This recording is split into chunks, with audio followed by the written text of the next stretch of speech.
In accordance with the provisions of the Open Public Meetings Act, NJSA 1046 PL 1975 C231 S1, amended 2006 C70 S2. The Asbury Park Board of Education has provided adequate notice of this meeting by sending a notice of the time, date, location, to the extent known, the agenda of this meeting to the Asbury Park Press and the New Coaster on January 4th, 2019 by email. Copies of this notice have also been placed at the Administration Building Bulletin Board, District Schools, Asbury Park Municipal Building, Asbury Park Police Department, and filed with the City Clerk on January 4th, 2019. The Asbury Park School District will provide all students with a comprehensive and progressive education where everyone possesses the skills and character to succeed in a diverse, evolving global society. That is our mission statement. Mr. Hastings, roll call, please. Ms. Etienne? Present. Mr. Grillo? Present. Ms. Jones? Here. Mr. LaRocca? Here. Ms. Lozinski? Here. Mr. Pinckney? Mr. Saunders? Ms. Breach? Ms. Alexander? Here. Please stand for the flag salute. I pledge allegiance to the flag of the United States of America and to the republic for which it stands, one nation, under God, indivisible, with liberty and justice for all.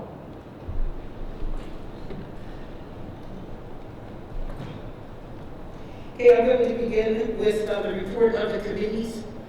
So, Ms. Lozinski, are you prepared to report out on both athletics and policy?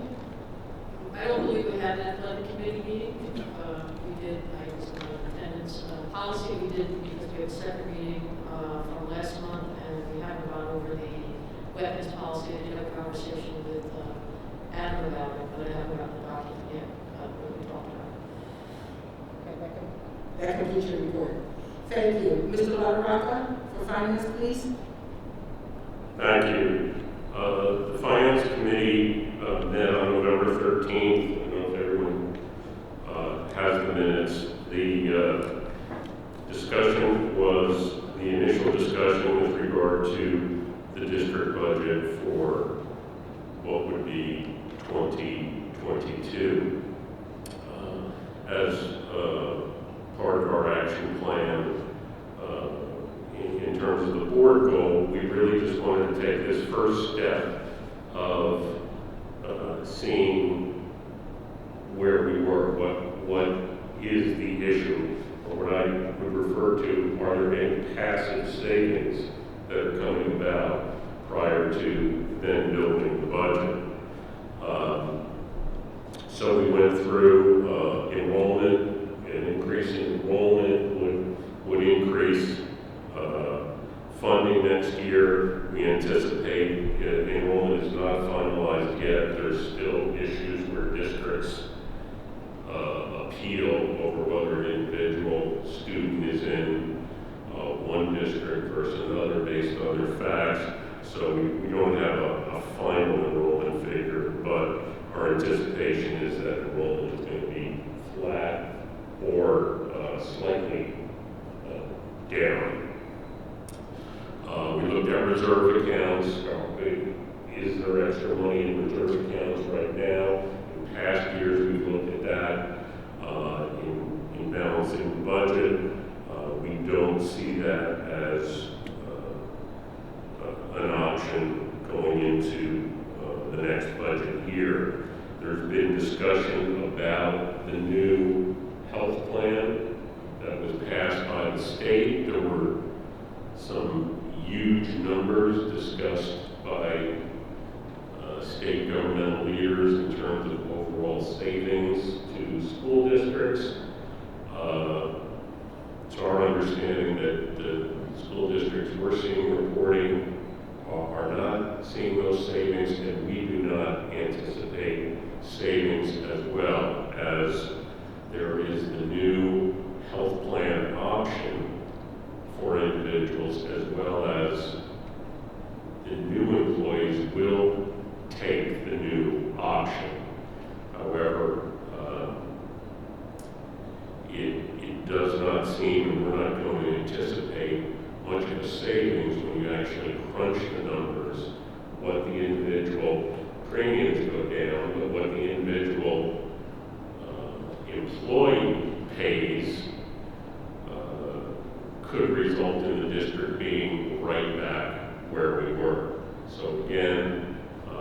there's not much there. In terms of additional grant activity, primarily, the good news and the bad news, primarily grants are COVID-based right now. We do have the CARES money to the extent we've had additional expenses. They have been covered by the CARES grant, but again, in terms of anything passively where maybe other grants have been obtained, whereby some administrative expenses might be saved that we can anticipate going into next year, is not the case. So, at the end of the discussion, the good news is, as we anticipate the $5.8 million reduction in adjustment aid under S2, the good news is we're not in a situation where we've incurred additional costs to date, whereby we're going to have to look at a bigger deficit. But the bad news is there are not these other avenues of funding there, of monies there that might be applied. So as we're going in, we're going to be looking at a $5.8 million number that has to be met by both proactive cuts and increase in revenue. We're currently under the local tax base at $10.4 million. When we started the process, I think we were at just under $8 million. The state formula is directing that the municipality pay almost $22 million.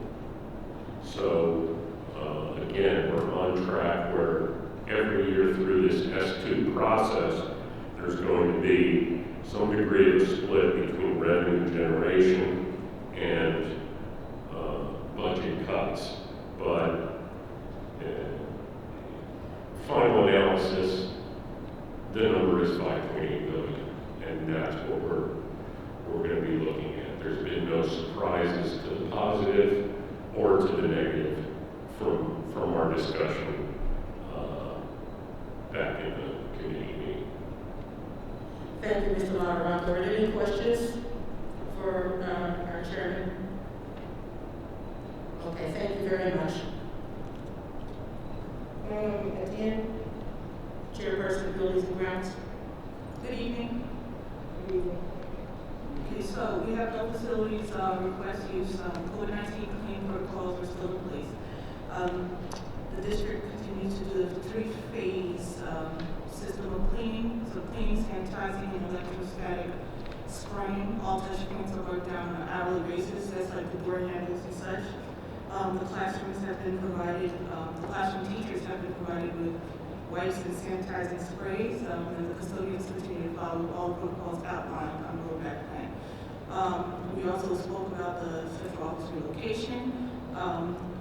There are a couple options on the table. There's the third floor Barack Obama Elementary School. There is the space between the middle school and Barack Obama. We also explored behind the high school, and we're looking at like a modular. We're supposed to have a long-term plan presentation. So a meeting will be set between the superintendent and the architect for final reviews for the long-term plan. Once the plan is complete, a presentation will be provided to the Building and Ground Committee and for the full board, likely in December or January. Additionally, we talked about the basketball courts behind the high school, because we had talked about making the courts available, but we're kind of going back and forth. But when we're considering that, when we're looking at it, the surface of the courts were damaged because there was a batting cage installed at some point, and they drilled into the ground. So if we want to use it, we have to use it, we have to resurface, and also there is a flooding issue back there, so that would be another concern. Any questions? The question I have is, what's the cost of a modular as opposed to moving into what's the cost of living at? I did ask for detailed, itemized breakdown of both, so we should be presented with that, so we can really compare. Any other questions for buildings and grounds? Thank you, Madam Chair. And now the Chair of C&I, Curriculum and Instruction, Mr. Pickney. Okay, just a few things. Recommend approval for the Asbury Park School District to continue the collaboration with Wellspring Center for Prevention. Collaboration is going to provide the following prevention programming to students through December 31st. Life skills training,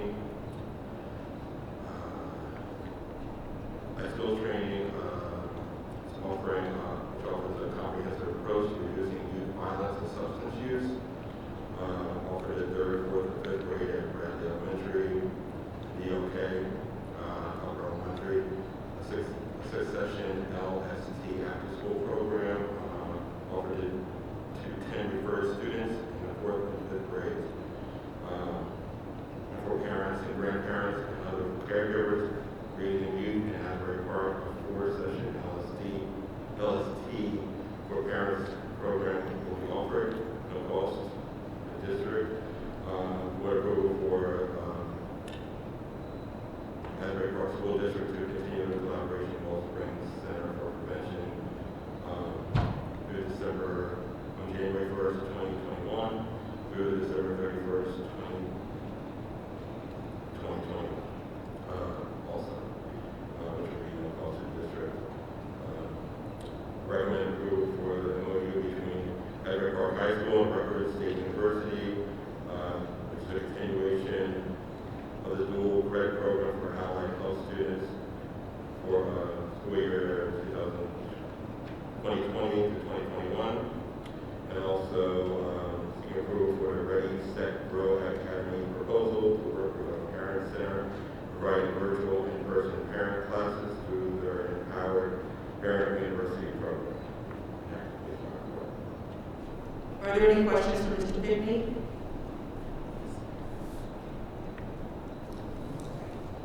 Okay, thank you. Oh, thank you, Mr. Pickney. And now, Mr. Hastings, for public participation in accordance with, in accordance with Board Policy 0167.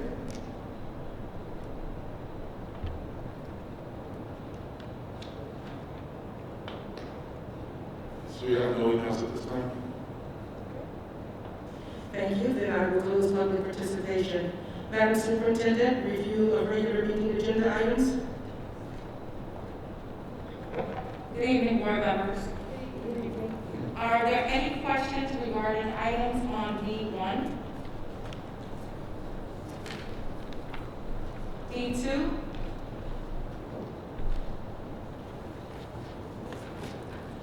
D3? D4? Or D5? Seeing as though there are no questions, Madam President, that completes my review of that section. Thank you, Madam Superintendent. Seeing that we have time, Mr. Hastings, would you like to go through your agenda? Thank you, Madam President. You happy to take any questions on items 1C1 through 1C5? And I would just note that we do have several donations that are being accepted by the board for the holiday season. No questions? All right, thank you. So we're a little early, but I'll go with this. Whereas the Open Public Meeting Act allows for the exclusion from discussion at the public portion of a meeting of certain matters as outlined below, and whereas the Asbury Park Board of Education wishes to discuss such matters made and will make such discussion public when a proper conclusion has been reached. Now therefore, be it resolved that the November 19, 2020 at Asbury Park, New Jersey, for purposes as outlined and described below, upon returning, I don't believe any action will be taken, but We are going to go into closed session to discuss personnel matters, and we will reconvene at about 7 o'clock. Thank you. And, I'll make a motion. You're on to the second. Second. okay, question? All right, thank you.